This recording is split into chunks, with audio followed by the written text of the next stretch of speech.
ఒక విషయం చూసుకున్నట్లయితే సార్ ఏపీలో వైఎస్ఆర్సీపీకి సంబంధించిన ఎమ్మెల్సీ దువ్వాడ శ్రీనివాస్ మ్యాటరు అదొక త్రిబుల్ యాంగిల్లో తిరుగుతూ ఉంది సార్. అది అందరికీ తెలిసిందే. అది చాలా హల్చల్ అవుతుంది. మరి తన భార్య పిల్లలు ఉండగా కూడా పరాయి స్త్రీతో తను సంబంధం పెట్టుకున్నారు. మరి తనతో సహజీవనం కూడా చేస్తున్నట్లుగా వార్తలు అయితే వస్తున్నాయి. మరి తన భార్య ఒకవేళ తన పైన కేసు పెట్టడానికి వెళ్తే ఎలాంటి చర్యలు వర్తిస్తాయి అంటారు? దువ్వాడ శ్రీనివాస్ గారి కేసు చాలా ముఖ్యంగా ఆంధ్ర రాష్ట్రంలో లేదా 2 తెలుగు రాష్ట్రాల్లో రాజకీయంగా, సామాజికంగా మరియు ఈ నెటిజన్స్ అందరూ కూడా ఒక ప్రత్యేకంగా దీన్ని చర్చించుకుంటున్నారు. రోజుకో మలుపు జరుగుతుంది. చాలా సార్ అందరికీ తెలిసిన విషయాలు కాబట్టి ఏం జరుగుతుంది అని చెప్పేదానికంటే అక్రమ సంబంధం వల్ల ఆస్తులకు సంబంధించిన దానికంటే పరువు పోతుందని చెప్పి ఆయన భార్య కూతురు ఇంటి వద్దే కూర్చొని ఉన్నారు.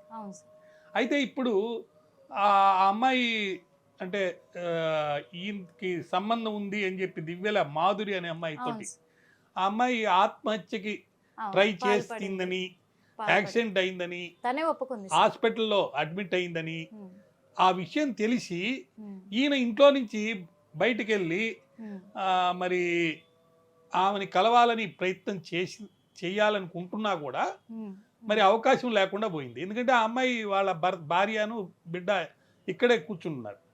అయితే ఈయన 2021లో మార్చిలో మరి ఎమ్మెల్యేల కోటాలో ఎమ్మెల్సీ అయిన నాయకుడు. సో ఎమ్మెల్యేల కోటాలో ఎమ్మెల్సీ అవటం అంటే జనరల్గా గెలిచే సీటు ఈయనకి ఇచ్చారంటే ఆయన ఆ పార్టీలో చాలా ముఖ్యమైన వాడు అని చెప్పి మనకు అర్థమైపోయింది. సో అమ్మాయి ఏముంటుంది, మొన్న ఎలక్షన్స్లో నేను చాలా డబ్బు ఖర్చు పెట్టాను, తిరిగాను, అప్పుడు ఎందుకు వీళ్ళు అబ్జెక్ట్ చేయలేదనేది ఒక వాదన. సో ఇది ఇంత పెద్ద నాయకుడు, ఇంత పెద్ద ఫ్యామిలీ కాబట్టి ఇది నెటిజన్స్ చర్చించుకునే స్థాయి లేకుండా వాళ్ళ మధ్యలో అమికబుల్ సెటిల్మెంట్ కూర్చొని మాట్లాడుకొని చేసుకునే అవకాశం ఉంది. అది కూడా కొన్ని కండిషన్స్ వాళ్ళు చెప్పుకుంటున్నారు, మనం చూస్తే అర్థమవుతుంది.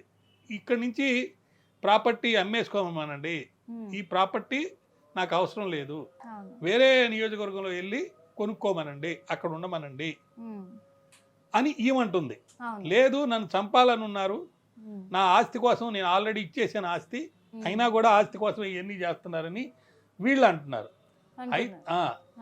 ఇప్పుడు దివ్యల మాధురిపై కేసు నమోదైపోయింది మనకు తెలిసిన ఇన్ఫర్మేషన్ ప్రకారం. రెండోది పలాస జాతీయ రహదారిపై నేను ఆత్మహత్య చేసుకోవడానికే ప్రయత్నం చేశాను అని ఈమె చెప్తుంది.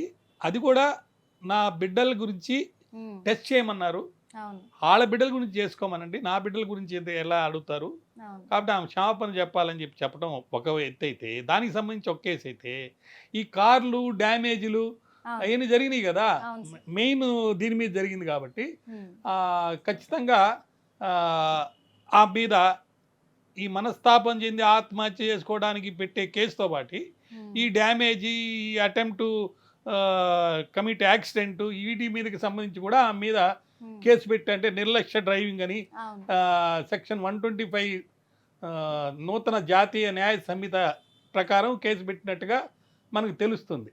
అయితే ఇన్నిటికంటే ముఖ్యమైనది ఏంటంటే ఈ ట్రోల్స్ చూసి ఈ నాయకుడు ఆవేదన చెందాడట. నేను చాలా ఆవేదన చెందాను, ఈ వీడియోస్ అన్ని ఇట్లా రావడం తప్పు,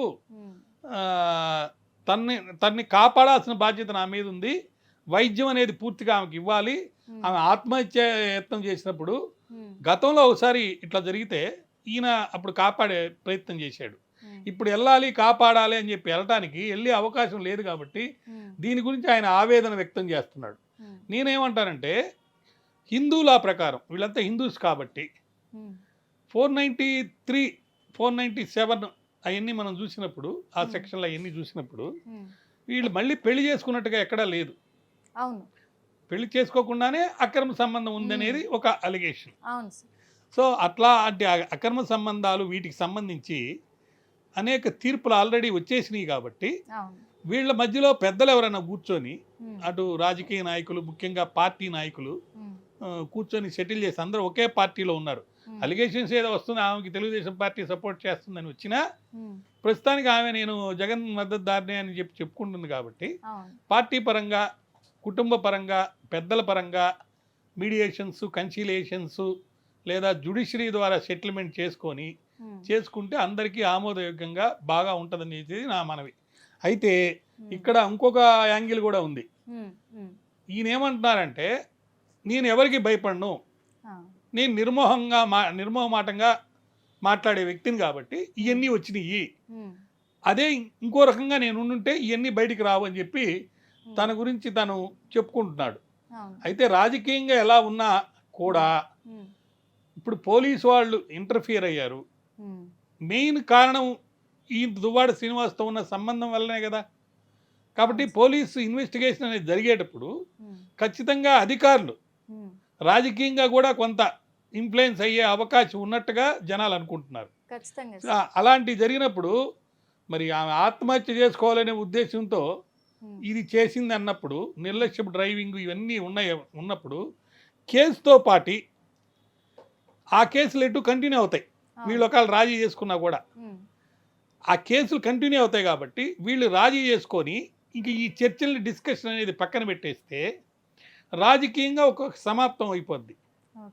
ప్రజల్లో ఇటువంటి ఈ చర్చలు, డిస్కషన్లు లేకుండా వాళ్ళ సమయం వేస్ట్ కాకుండా ఉంటుంది.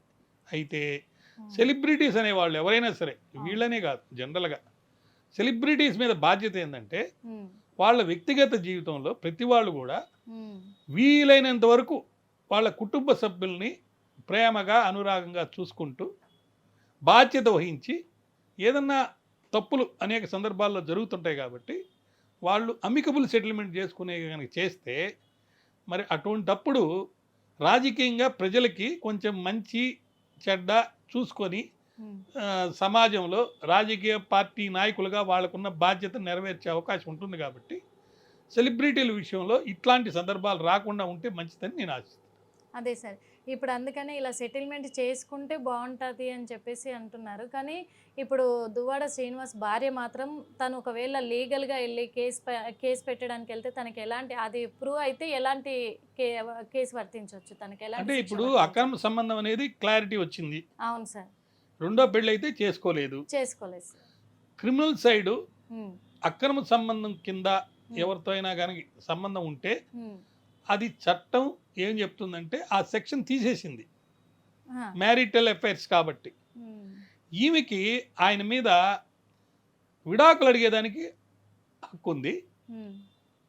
నువ్వు తప్పు చేసి నన్ను ఇంట్లోకి రానికుండా చేసావు కాబట్టి ఖచ్చితంగా నేను వచ్చి మీ ఇంట్లో ఉండి కాపురం చేసుకోవడానికి నాకు హక్కు ఉంది అనే సెక్షన్లు ఉన్నాయి. 13 వచ్చేసి విడాకులకి, 9 వచ్చి రెస్టిట్యూషన్ ఆఫ్ కంజుగల్ రైట్స్.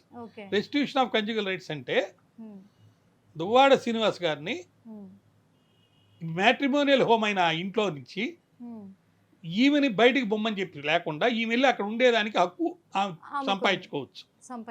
ఆమె కోరేది కూడా అదే, నా ఇల్లు ఇది, నా బిడ్డ, మేము వచ్చి ఇక్కడ ఉంటాం, మాకు ఆస్తులకు దిగులు లేదు. ఇంకా ఆమె మా నాయనకి చాలా ఆస్తి ఉంది, నాకు కూడా ఒక 20 ఎకరాలు 25 ఎకరాలు ఇస్తారు అని ఆమె ఆస్తుల గురించి కూడా ఆమె చెప్పడం నేను విన్నాను. సో ఇక్కడ మానిటరీ ఇష్యూస్ కంటే ఫ్యామిలీ రెప్యుటేషన్ నాకు ముఖ్యమని ఆమె చెప్తుంది. కాబట్టి బయటకు వచ్చి ఇంత అల్లరి, ఇంత గోల, ఇంత డిస్కషన్ లేకుండా ఇప్పటికైనా సరే వాళ్ళ మధ్యలో అమికబుల్ సెటిల్మెంటే మంచిది. లేదంటే కోర్టుకు వెళ్తే ఏమవుద్దంటే ఆమెకి సివిల్ సైడ్ అనేక హక్కులు ఉన్నాయి, మెయింటెనెన్స్ కానీ ఆమె వద్దంటుంది అవన్నీ. కానీ ఆమె అడిగే ఒక హక్కు ఏంటంటే రెస్టిట్యూషన్ ఆఫ్ కంజుగల్ రైట్స్ అని అంటాం మేము సెక్షన్ 9 కింద. అంటే నా భర్త తోటి నేను, ఆయన నా దగ్గరకు వచ్చి మ్యాట్రిమోనియల్ హోమ్ ఏదైతే వాళ్ళు లాస్ట్ రిసైడ్ ఉన్నారో దాంట్లో కాపురం చేసే హక్కు మాకు కలిగించండి అని చెప్పి అడగడం అవుతుంది. అది ఇవ్వాల్సిన బాధ్యత కూడా సుప్రీం కోర్టు మీద ఉంటుంది కూడా. మరి అది ఎంత ట్రయల్ జరగాలి, అవన్నీ వస్తాయి అనుకోండి. ప్రస్తుతానికి చర్చ సంబంధించి దువ్వాడ శ్రీనివాస్కి కానీ మ్యాట్రిమోనియల్ సంబంధించిన రైట్స్ కింద మాధురికి కానీ ఎటువంటి శిక్షలు పడే అవకాశం లేదు. కానీ అదర్ థింగ్స్ వాళ్ళని వీళ్ళ ఒక మాట అంటాం, వీళ్ళని వాళ్ళు ఒక మాట అంటాం.